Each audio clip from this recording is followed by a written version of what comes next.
Спокойно жить я вам в этом году никому не дам. Всем привет! Уж давненько мы с вами не виделись. Здравствуй, Люба.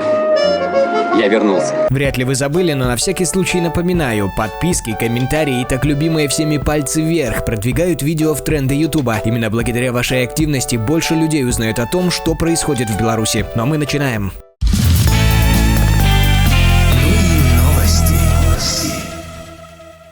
В Беларуси прошли выборы в местные советы депутатов 28-го созыва. Выборы прошли организованно при высокой явке избирателей. Но такого выразительного агротрэша и явных фальсификаций наблюдатели и заинтересованная общественность не видели уже давно. Есть ли какие-то жалобы, поступали ли сообщения о нарушениях? Да. Разумеется, без этого ни одни выборы не проходят. Дешевая водка и коньяк в школах, подкуп избирателей, карусельщики, давление на студентов и многочисленные нарушения во время досрочного голосования. Только по официальной информации все это стоило более 10,5 миллионов долларов. Я очень старалась. По информации ЦИК, треть страны проголосовала досрочно. Это абсолютный рекорд за всю историю местных выборов. Именно во время досрочного голосования независимые наблюдатели и зафиксировали большинство нарушений. 142 жалобы за 5 дней. Всего же на выборах, по официальной информации, проголосовало почти 80% избирателей. У нас на избирательные участки пришло в ходе данной избирательной кампании 77% избирателей. При этом 35% проголосовало досрочно. По данным независимых наблюдателей, во время досрочного голосования по Минску ездили группы людей на служебных автомобилях и создавали искусственную массовость, явку и интерес к выборам. Вот они проголосовали, и списки даже, паспорта. Секретари комиссии зачастую запрещали видеофиксацию нарушений, зазывали на выборы и спецмашины через громкоговорителей. И даже вертолеты. Я иду на выборы! Ты идешь на выборы? Я иду на выборы! Мы идем на выборы! Беспрецедентными же стали факты, когда в паспорта так называемых карусельщиков вставили секретный код 000179, по которому члены избиркомов могли вычислять своих, выдавая таким избирателям бюллетени на разных участках. Сначала пошел на один из участков. У меня получилось получить бюллетень, а на следующий день я сходил еще на 2 участка. Там мне также выдали под роспись 2 бюллетеня, по которым я и проголосовал, расписавшись не под своим именем. С использованием административного ресурса, масштабных приписок и карусельщиков власти слегка переборщили.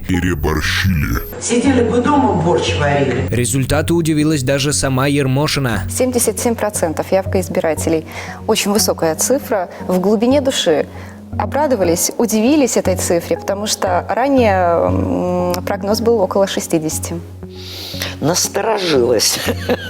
Тем не менее, большинству белорусов, как показали многочисленные опросы, в действительности выборы были безразличны, ведь, цитата, «смысл на них идти, если тех, кто что-то хочет изменить, все равно не пропустят». Несправедливые, они были несправедливые и будут несправедливые. Зачем? Я не пойду на выборы. Я на выборы не хожу, потому что я считаю, что от меня ничего не зависит, и мне это не интересно. Кому интересно, пускай идет, кто хочет этого. Нет, ну так это же тоже выбор, не идти на выборы, правильно? Пойду. Ну мы всегда как пионеры, мы же старые закалки. Всегда готовы. Это такие выборы, которые, мне кажется, они лишние. Не фотографируйте, все равно это выброшенные государством бесполезные деньги. Тем не менее, для картинки выборы все же состоялись. В школах торговали дешевым алкоголем, как я уже сказал, по специальным ценам. Проводили бесплатные концерты и конкурсы. То есть сделано все, чтобы обстановка праздника сопровождала избирателей в ходе этого дня голосования. Но не обошлось и без нарушений. Вчера вообще вопиющее, что называется, событие произошло, когда под маской предвыборного мероприятия прошел митинг по легализации марихуаны. По результатам так называемых выборов в местные советы депутатов не прошел ни один оппозиционный кандидат. Не важно, как голосуют, важно, как считают. Спасибо, Лидия Михайловна. Я напомню, мы говорили с главой Центризбиркома Лидией Ермошиной. А ходили ли вы на выборы и что думаете о ситуации, пишите в комментариях. Обсудим без цензуры. Выборы, кандидаты! Тем временем нарушение заметил и сам Лукашенко. Правда, не на выборах. Глава государства возмутился судейством в отношении белорусского фристайлиста Антона Кушнира на Олимпиаде в Пхенчхане. Они просто откровенно, вам скажу, как человек немножко в этом разбирающийся, выкинули главного конкурента с финала. Если бы умные были, то хотя бы в финал пустили. Но они понимали, пусти этого в финал, Антона, труба, всем будет труба. Реакция Лукашенко была жесточайшей, но в мягкой форме. Мне пришлось ночью поднять по тревоге МИД, задействовать посольство в Корее, направить немедленную правительственную телеграмму в адрес Баха, президента Международного олимпийского комитета, высказав ему все, вот, как я думаю, в такой мягкой форме. Добиваться правды и искать справедливость Лукашенко намерен всерьез. Он планирует посетить площадку Международного олимпийского комитета. Чтобы это сонное, политизированное царство немножко расшевелить. Слишком хорошо живется, понимаете? К слову, одним из тех, кто засудил белорусского спортсмена, был друг наш китаец. Не очень понимают друзей наших китайцев. Именно китайцев и поздравлял с Новым годом Николай Лукашенко от имени Беларуси.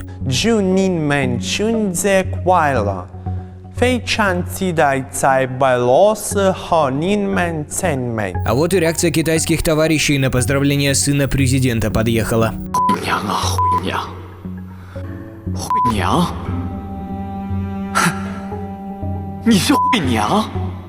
Впрочем, благодарны китайскому народу и рядовые граждане Беларуси за сотрудничество, за кредиты, за вонючий завод под Светлогорском и аккумуляторный завод в Бресте. Слишком хорошо жилось, по мнению Лукашенко, не только Олимпийскому комитету, но и бывшему министру спорта и туризма Александру Шамко. Его сняли с должности прямо во время Олимпиады. Официальная причина – коррупция. Я не комментирую свои решения, я могу объяснить их. Вы, мои избиратели, обязаны перед вами объясняться. Я думаю, для вас нет ничего нового от Лукашенко. С первых своих президентских выборов я четко народу сказал: коррупции в Беларуси быть не может. Как оказалось, может. Сегодня взятки. Пришел в суд, сунул несколько тысяч долларов, засудят как надо. Пришел к следователю, в карман положил, следствие будет как надо. Дошло до того, монашки пришли, там что-то свечи продать, выставить их и прочее. Они на коленях просят: у нас денег нет на взятки, свечами давай. А вот слова о кровожадности президента большинство каналов вырезало. От меня пощады не ждите. Никто. Потому что, не потому что я кровожадный, а потому что коррупция – это гробит все. Пощады не следует ждать и спортивным функционерам. За футбол, к примеру, Лукашенко намерен взяться серьезно, уже в 1000-й раз. Стыдно ли вам за то состояние футбола, которое мы сегодня имеем в стране? Наверное, должно быть стыдно. Ведь как нужно играть, президент знает не понаслышке. Поскольку я футболист по своей специальности, и если бы, как я болел в свое время в юности, молодости за футбол и стремился играть в футбол, если бы так спортсмены и относились к спорту, мы бы чемпионами мира были. Я для того, чтобы в деревне у нас 2 команды было, чтобы затащить детей играть в футбол, я по ночам шил мячи. Вот порвется мяч, ты помнишь эти клетки? Помню, шили? Да. Я эту беру суровую нитку, иголку, ночью шью, клею камеру, потому что пробили внутри камеры. Туда этот камеры сосок, как мы ее называли, зашивал, чтобы с утра или днем пойти с детишками играть в футбол. Ну, с такими, как я, кто-то и постарше. Я мяч проносил, вот целый мяч. В лес ездили, пилили эти столбы, чтобы поставить штангу, ну, а главное перекладину. Как найти дерево, хотя бы 5 метров перекладину, чтобы не прогибалось. Я это делал сам. А зимой в хоккей. Выпиливали в лесу изогнутую, находили палку эту, дерево, чтобы была похожа на клюшку. Кто у нас так относится сегодня? И я не один тогда такой, это же твои времена были. Твоя «Динамо» играла, вот он играл. Да. Где оно все сейчас? Его нет. Сегодня действительно мало кто столь ответственно и серьезно относится к спорту. И это несправедливо, ведь президент делает для людей все. В каждом городе есть свой ледовый дворец. В развитие спорта вкладываются немалые деньги. Как объяснить непопадание сборной Беларуси по хоккею на Олимпиаду, я не знаю. Что нужно делать, знает лишь он. Надо найти толковых людей, создать хорошую федерацию, которая будет помогать, контролировать, поддерживать и взять на контроль тренеров. Остается лишь пожелать удачи. Много говорил бессменный лидер Беларуси и о переменах. Нужны перемены.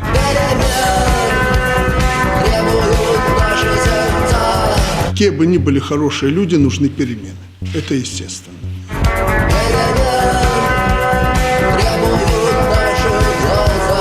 А говорил о переменах вечный президент во время обновления руководства центральных СМИ. Все нужно менять, нужно двигаться вперед, используя тот потенциал, который накоплен. То есть нужны перемены. Новым руководителем Белтелерадиокомпании стал Иван Эйсмонт, муж пресс-секретаря Лукашенко. Вы видите, что я вообще к средствам массовой информации, как к судам, никого даже не допускаю. Никто не имеет права давить на СМИ, суды там и так далее. Каждый должен заниматься своим делом. Но нужны перемены. По мнению Лукашенко, ориентироваться белорусские каналы должны на передовой зарубежный опыт, в первую очередь на российское телевидение. Выбирайте лучшее по крупицам, но самый лучший ориентир – это российское телевидение. Прекрасно работает телевидение. Или не прекрасно. Нам ни в коем случае нельзя скатиться на те позиции и те формы работы, которые сегодня существуют на российских каналах. Но все же на российское. Профессионально, съемки, операторская работа, просто молодцы. С этих заявлений прошло уже более 2 недель. Изменилось ли хоть как-то за это время качество и привлекательность картинки на БТ? Вы можете ответить на этот вопрос сами, просто присмотритесь. Во-первых, что там с ведущими? Во-вторых, что с качеством картинки? Ну и в-третьих, что с наполнением, то бишь содержанием? Для примера, репортаж об акции за декриминализацию, а не легализацию, как заявила БТ, легких наркотиков. Тех самых, за десятки грамма которых молодых парней отправляют за решетку на 10 лет. За неполные 4 минуты материала у журналиста, которого зовут Константин Придыбайло, не нашлось времени и возможности объективно осветить тему, раскрыть суть проблемы и показать самое важное – точку зрения инициаторов акций, которые объяснили бы, почему проблема 328 для Беларуси огромная. Вместо этого, видимо, для галочки используются лишь вырванные из контекста, обрезанные и перекрученные на нужный лад фразы. Признался нам, что употребляет наркотики. Я был в Нидерландах, в Амстердаме, я пробовал. Мы спрашивали у всех участников. Затем для создания нужной картинки прохожим задают провокационные вопросы, на которые напрашивается лишь очевидный ответ. Категорически против. Вот только упомянуть, что за 1 грамм у нас сажают на 10 лет, сравнить последствия употребления официально разрешенного и поощряемого властями наркотика, алкоголя с натуральной марихуаной почему-то не получилось. Об этом ранее я уже делал ролик. Единственное, что действительно успели сделать авторы репортажа за 4 минуты, так это обвинить оппозицию в намерении создать зависимое от наркотиков общество. Складывается впечатление, что под видом легализации за хрупкими плечами этих наркоактивистов стоят более сильные структуры. В общем, как вы поняли, улучшение контента на БТ налицо. Что происходит сегодня на государственном телевидении, вы же видите, что происходит. Вранье идет, сплошное вранье. Я опять же не хочу упрекнуть журналистов, которые там работают. Они просто задавлены. Вы же знаете, что сегодня устроили реорганизацию государственного телевидения. Если ты не благонадежен, с тобой контракт не заключают. Что это за дикость? Это же пещерная политика в государстве. Средства массовой информации просто насилуются. Журналисты боятся, они же тоже люди. Я, будучи президентом, если так случится, никогда не буду зажимать это. Обычная фальсификация, фальшивка, самая настоящая, сфабрикованная в Польше при содружестве нашей оппозиции и ЦРУшников и переброшенная сюда. Люди не поверили? Не, абсолютно нет. Между тем, Белтелерадиокомпания в этом году получила на свою деятельность $41 миллион из госбюджета. Финансирование возросло на 14%. Второй пример – материал ОНТ о Дне родного языка. Ведущая торжественно заявляет, что почти в 50% школ нашей страны ведется обучение на белорусском языке. Зараз в Украине амаль 50% школ ведут навучание народной мове. Однако у журналистов почему-то нет желания упомянуть, что такой процент лишь формальность, поскольку в реальности количество школьников, которые обучаются на белорусском языке, составляет 13,3%. А еще на ОНТ почему-то забыли упомянуть, что в Беларуси нет ни одного университета, в котором обучение велось бы на родном белорусском языке. Да и сами ОНТшники родную речь использовали лишь символически у День родной мовы. Регион. Увілейцы злавілі рабаўладальніка, які трымаў нявольнікаў на ланцугу. Паводле следства, больш за 20 гадоў жыхар Вілейкі пад пагрозай фізічнага гвалту прымушаў людзей працаваць на яго, глядзець за свіннямі і трусамі. У Барысаве бацька, якога выклікалі да дырэктара з-за дрэнных паводзінаў сына, ледзь не разнёс школу, давялося выклікаць міліцыю. На случэнне злодзея знайшлі па пакінутых на месцы злачынства трусах. Я сел и сам за сутки изучил его. Регион. Видеофакты. Александр Лукашенко в одной команде с Колей победили ветеранов хоккея Швейцарии со счетом 11-4. Проиграли ей же, правда, по средней зарплате населения 320 евро против 5700. К слову, президент со своим сыном выступали под одним номером, что запрещено регламентом соревнований. Но там, как говорится, не до правил, когда гордость за своих пробирает до костей. Во имя Отца и Сына и Святого Духа. Аминь. На заправке «Лукойл» вместо топлива из шланга подавался воздух. Гражданин РФ попытался прорваться в Польшу из Беларуси на скорости 120 км в час. Белорусский флаг не захотел пересекать финишную черту вместе с Дарьей Домрачевой в финале женской эстафеты на Олимпиаде. С червоно-белым такого бы не случилось, шутят в интернете. Это удар по всей системе. Всей системе. Всей системе.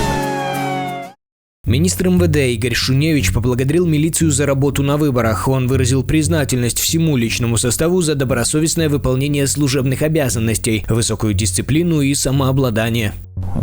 18 февраля на избирательном участке был избит журналист телеканала Белсат Андрусь Козел. За видеосъемку его скрутили, нанесли удары по голове, ребрам и почкам, разбили головой стеклянную дверь.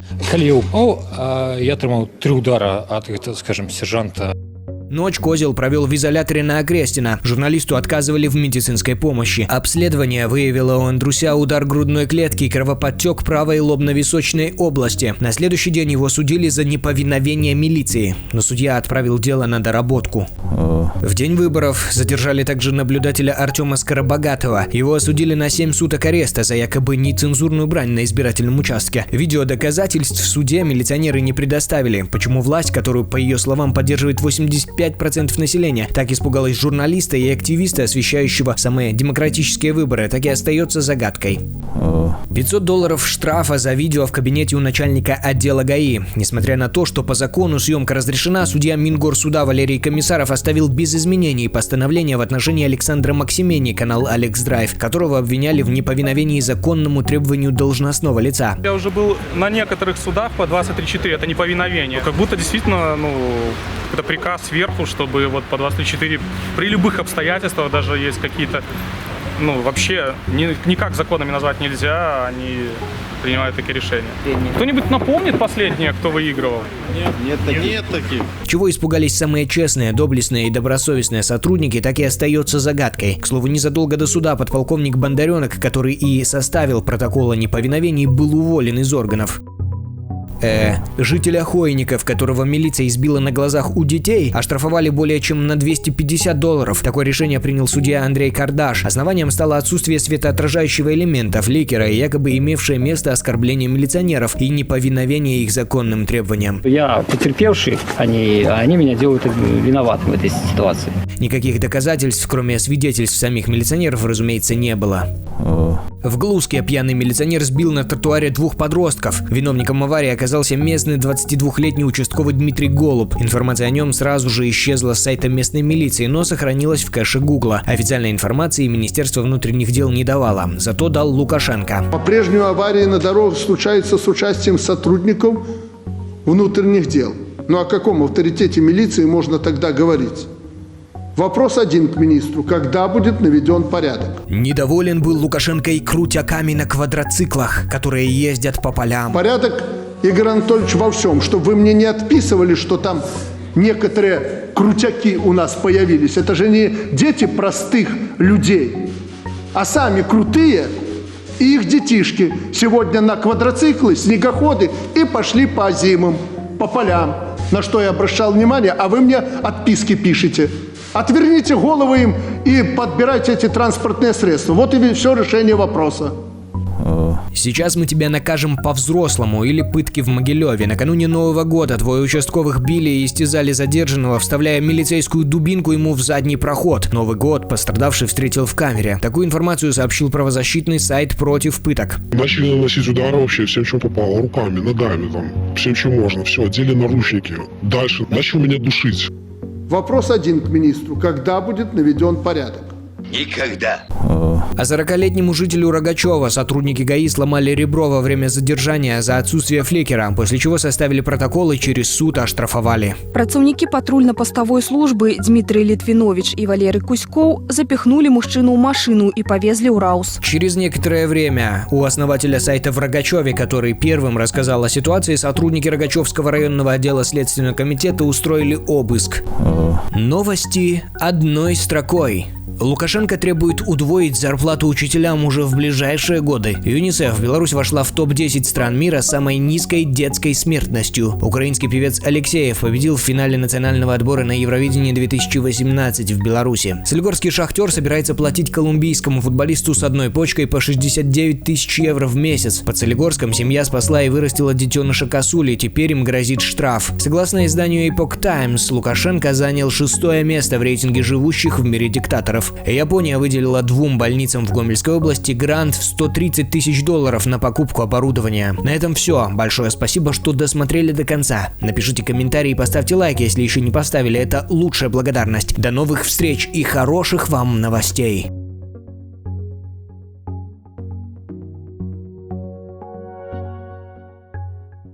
Но это неправда, что тут у нас диктатура по всем направлениям. Да, направления определены.